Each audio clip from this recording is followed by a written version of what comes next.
Oh, it's still getting a little weird doing this on the camera and looking right there, but because I was like, "What?" But yeah, we're back from a break on Sunday, and today I am a little tired today. So it might be kind of short, but I just got started with Meditations by Marcus Aurelius. And in light of that, I wanted to talk about gratitude. Gratitude.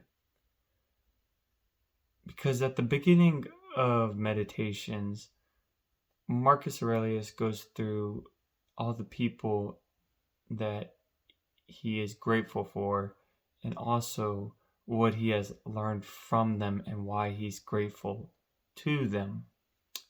And as well as the gods, as you would say. The gods in this sense would be something like life, the Tao, God, so that eternal, external force that's beyond our capabilities, but that is always affecting us and playing a role in our life that is continuing life.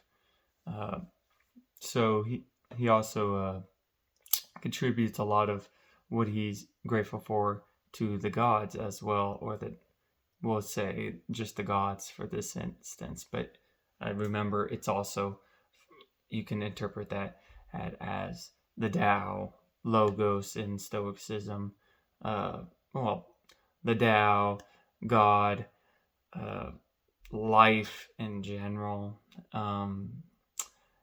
Yeah, you can and interpret that in all those aspects, because I think there's enough similarities for them to be linked to each other.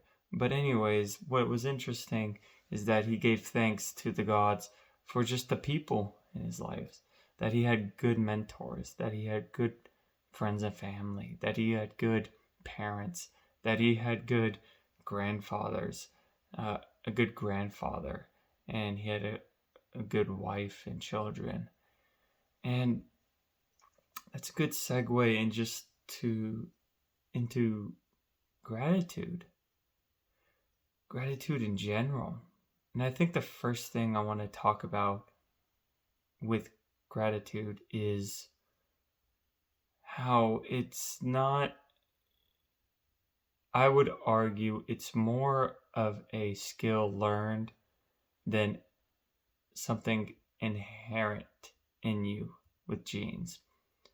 I think with genes, you're looking more of at the neurotransmitters, the dopamine, serotonin, oxytocin, endorphins, all the rest of the neurotransmitters, and also your emotions, right? Happiness, sadness, all those.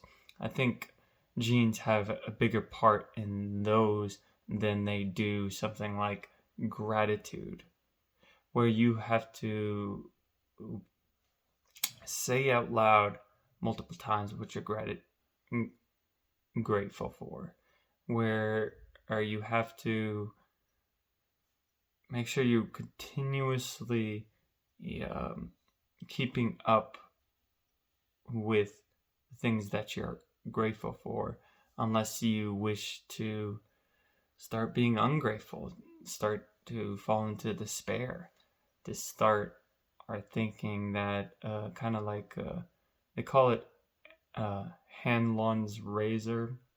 It's thinking that other people have malicious intents towards you when it's really just neglect or ignorance, so, or not even um, not even what's it called, related to you at all. And that ties into gratitude. And what I like, the metaphor I like with gratitude that has worked for me is, think about it like two piggy banks, right? You have, and these two piggy banks represent your unconscious mind.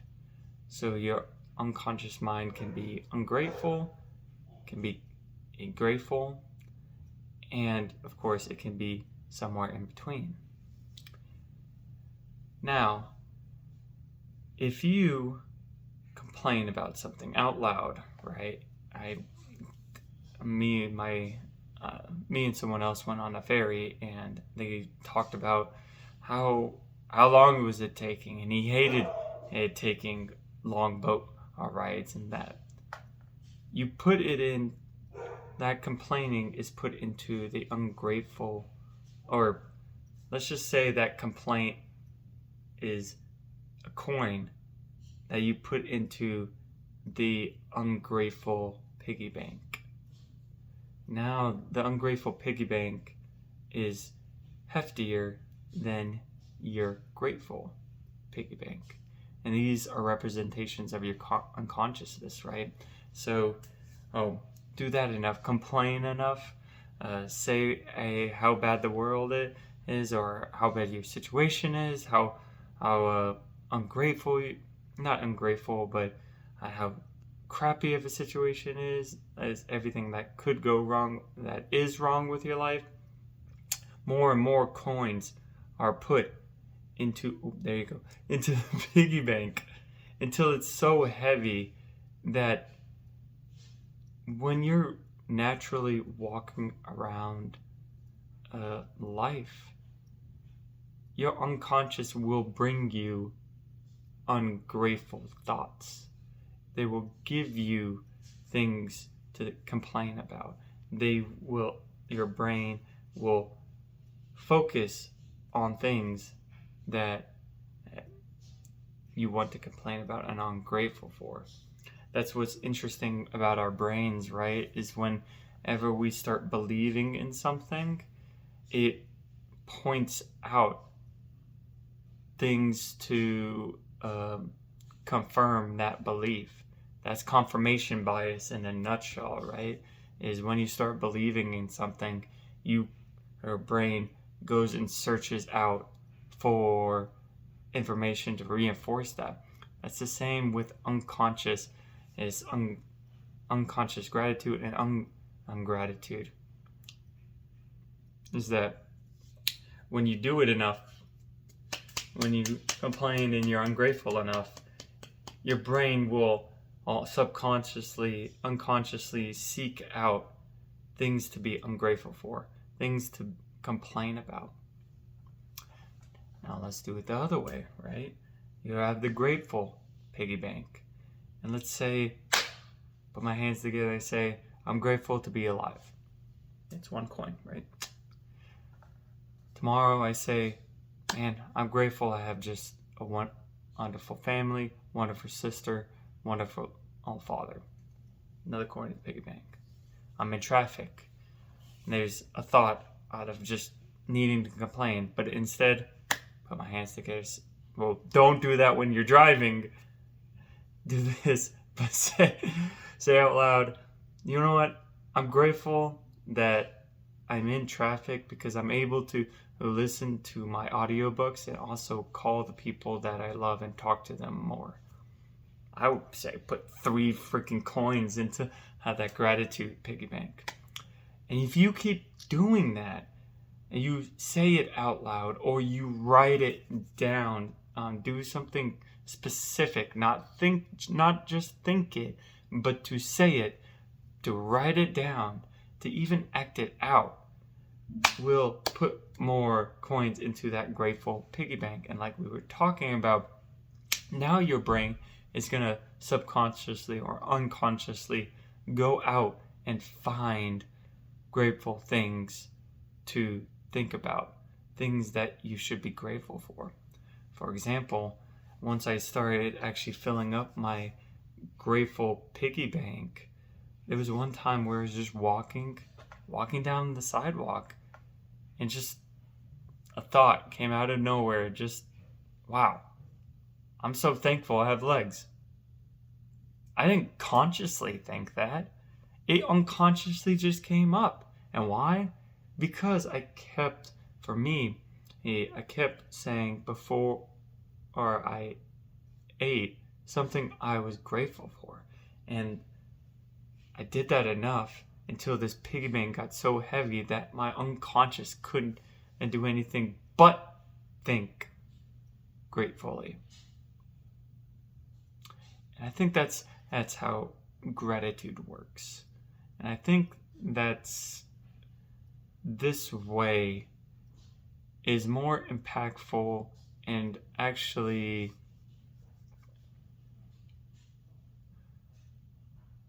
more of a reason for how gratitude works than just explaining it through your genes or external stimuli that you can't control. Just because of examples, of course, me, myself, being an example, having come from a long 6 months of depression and now being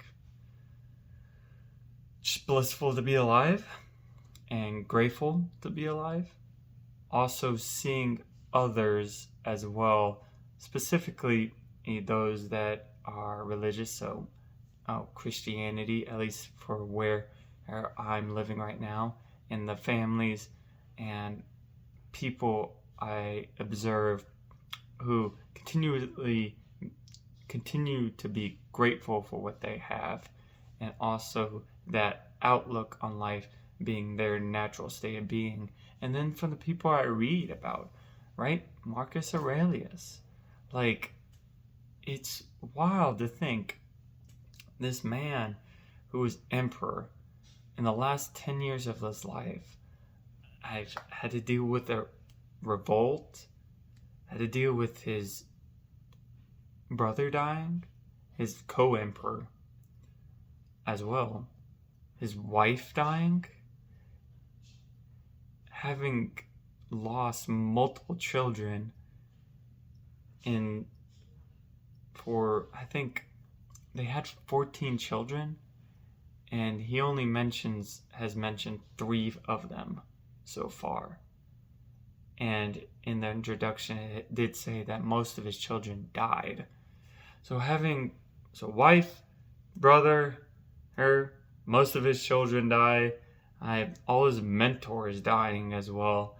All the revolt, all having to deal with disease, and then still be the emperor with all the responsibilities of being an emperor on his shoulder.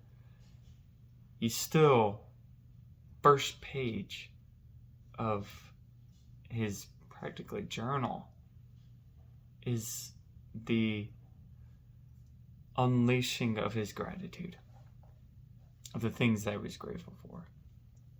Not to say in the least the gods, life itself. Even though life did take everything from him, he still refused to complain and say, no, I'm grateful that I had those people in my life. I'm grateful that I'm tested as an emperor, that I have these trials and tribulations, and that has forced me to be a better person and emperor for Rome. And that's, I think, hitting on the most important part about gratitude is the need to be grateful in any circumstance you're in, even in the most tragic of circumstances. And by doing that, I think we tap in a little bit more into what love is. Love for others, love for life, and also love for ourselves. Dang, that was good! 14 minutes, it was a little longer, but I think gratitude is very important to me. I'm appreciative of it. And of life, I have to be able to give me the ability to reason and think and to come up with different reasons why I'm grateful. So it's a topic I don't take it seriously because I don't take anything serious. Life is too brutal not to laugh at it. But it's something I value, and it's something I care about deeply. So thank you for listening, and I will see y'all tomorrow. Bye.